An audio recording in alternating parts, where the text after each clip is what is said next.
Hello, tubers and tubettes. My name is David, and I live in Northern California.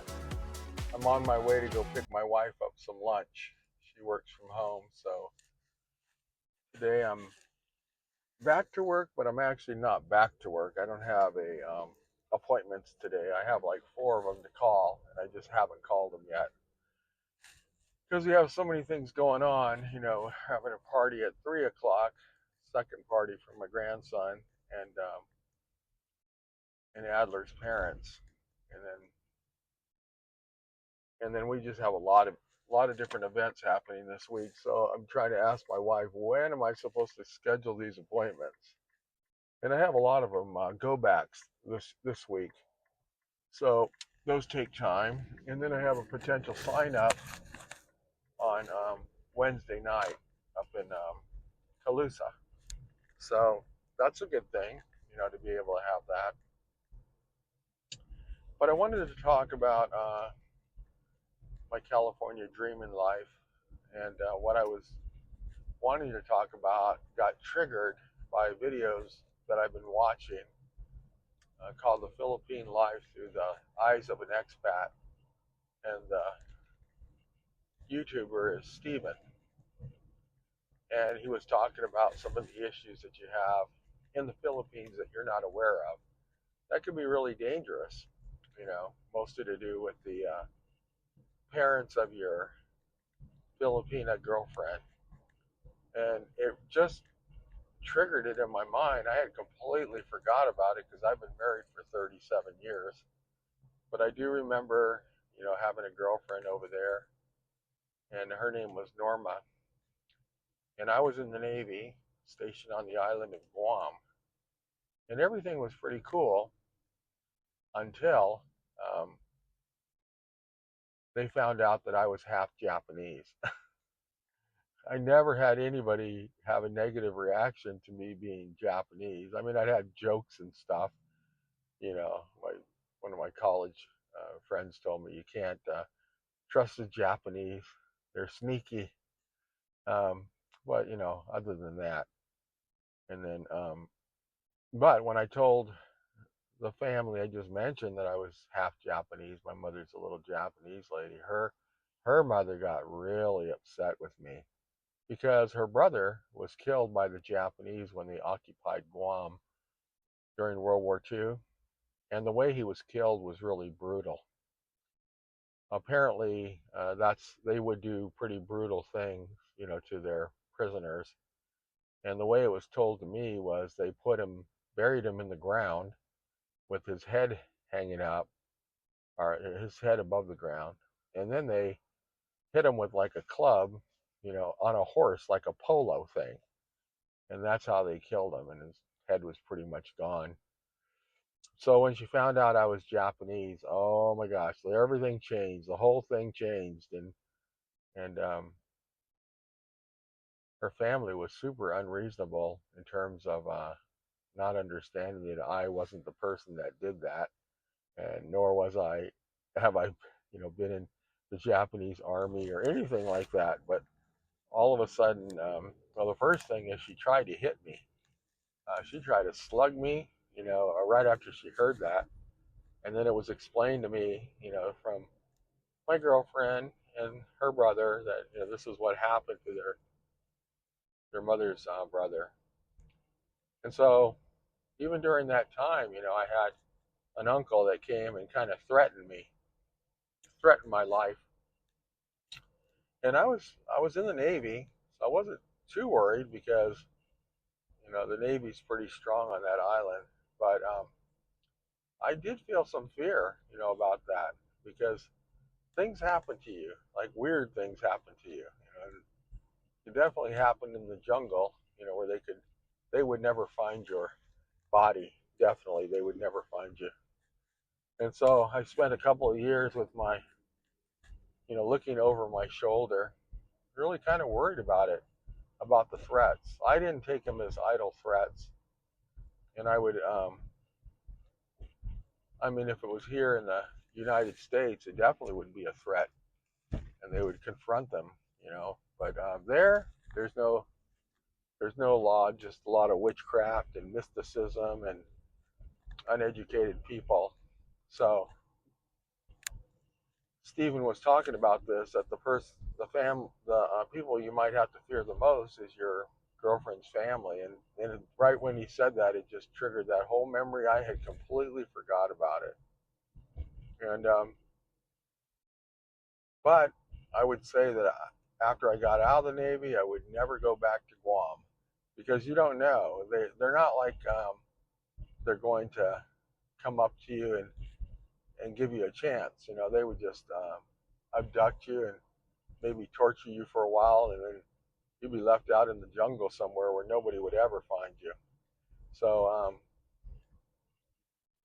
yeah, I think that that is a concern, you know, for expats moving to the Philippines that might create problems or act um, bad. He was talking about his friend who lived next door, whose name was David. And I guess after all the barking dogs and the roosters and stuff, he's from Australia. He just he just flipped out on this next door neighbor's dog. I guess the dog was chained up, and he ended up yelling at the dog, which that's unusual. You don't see people yelling, you know, when you're over there, or at least I didn't on the island of Guam in a community of Filipinos. And in addition, he started throwing rocks at the dog. He was so mad, and then he was out in the street cursing the dog. You know, which maybe you can do that in Australia, but I could imagine how that would just make you a target. And the next door neighbor that had the dog got drunk and came over and started yelling at him, which that's unusual too, to see somebody yelling at you, but I could see it when they were drunk. And like I said, you know, a lot of times you can feel that they're not educated and they're not reasonable, you know. They just hold grudges and they hold them forever. So that guy David ended up going back to Australia for a visit or something.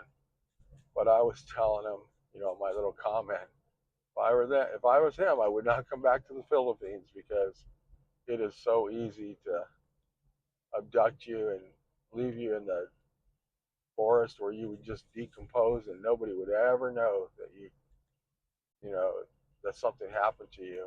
And then somebody in the comments said that he was there for 10 years and he had 4 people that he knew that were murdered and their bodies never found and nobody ever arrested for them. And I mean, that sounds just like the island of Guam where I was at. That kind of stuff happens a lot. And so it gave me another reason I don't want to go to the Philippines. I do want to go there and go scuba diving. And I think the people are generally really nice, but there's a kind of like a little underlying thing under it. You know, they don't like the idea that you think that you're better than them. And I think Stephen has the right idea. But he did have a pretty bad breakup with his first wife over there. And he said he talked to her family, which are made up of police officers, and that's the ones you have to worry about. Um, but he felt that, you know, he got it resolved and everything, even though the way he left and he just let her have all the money from the house and stuff. Because the thing is, you could do something wrong and you could be right, but you could be wrong, or you could be falsely accused and you could be, you know, dead. So I don't know. I kind of fear for him, even though he doesn't seem to be worried about it. He thinks there's not a problem. But I'm like, oh my gosh, I just brought back those memories of what happened to me when I was in the military.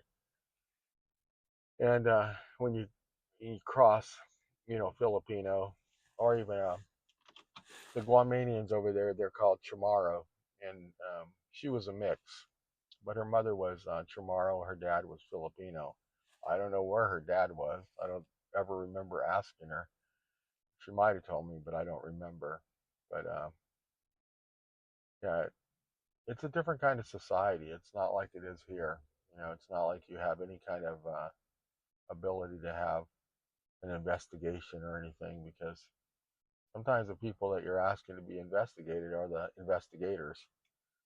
So anyway, it triggered a memory, and I just wanted to say something about that, about all the expats over there. Just when you're not in your own country, you're a guest, and you have to act like a guest. You can't ever let your anger show, because people will see it.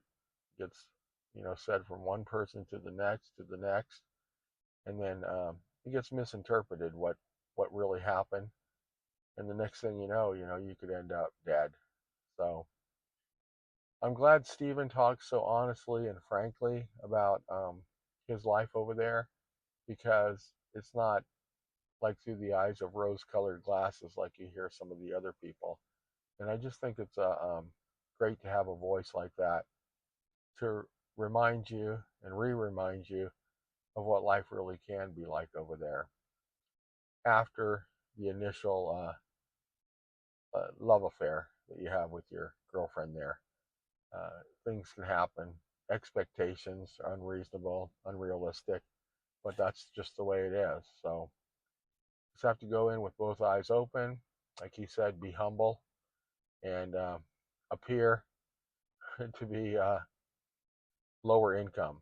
Do not go in there and start flashing stuff, because I heard it in one video where we think it's $800, and I can't remember what it was now, but let's just say they look at it as I can't do the exchange rate that quickly, but let's just say 40. We think it's $800, and they think it's 40,000 pesos. So yeah, you could get killed for 40,000 pesos. You have to kind of remember it that way. So don't be flashing that money. They say don't even take the money out of the ATM. Go into the bank to get the money. Put it in your pocket. Don't take large bills.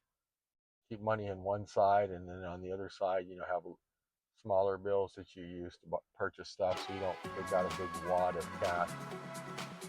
And you might think, well, that'll be impressive to them, having that money. It is impressive to them, but not in the way that you think. So all that memory came flooding back to me, and I felt I wanted to make a video on it. So thank you very much for letting me vent, and appreciate your guys' time. Subscribe if you can, and I look forward to talking to you again. Thank you much. Bye-bye.